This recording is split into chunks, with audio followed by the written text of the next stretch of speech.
একটা পাখির পেটের ভেতরে কোনো দানা পানি নাই, কিন্তু আল্লাহর উপর তাওয়াক্কুল করে পাখিগুলো যখন বের হয়ে যায়, বিকেল বেলা পেট ভর্তি করে, ওদর ভর্তি করে, আবার পাখির নিরে পাখিগুলোরে ফিরিয়ে দেয় কে? পাখিগুলো কি আমাদের মতো খাবার জমা করে রাখতে পারে? আমরা তো 7 দিনের বাজার একবারে করে ফ্রিজে রাখি। পাখিদের ফ্রিজ আছে না? আছে। আমাদের অতিরিক্ত টাকা হলে আমরা ব্যাংকে ব্যালেন্স করে রাখতে পারি, অ্যাকাউন্ট করে রাখতে পারি। পাখিরাও তো অ্যাকাউন্ট করে রাখে না?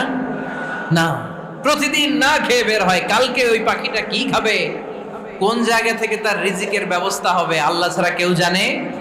এটার নাম তাওয়াক্কুল। এটার নাম কি? আমাদের সাধ্যের, আমাদের ক্যাপাসিটি, আমাদের ক্যাপাবিলিটির সবটুকু করে আমরা তাওয়াক্কুল করি একজনের উপর। চিল্লায় বলেন, চিনি কে? এজন্য ইসলাম আমাদেরকে শিখায়, সালাত যখন শেষ, বের হয়ে যাও, কাজে নেমে পড়ো। কাজে কোনো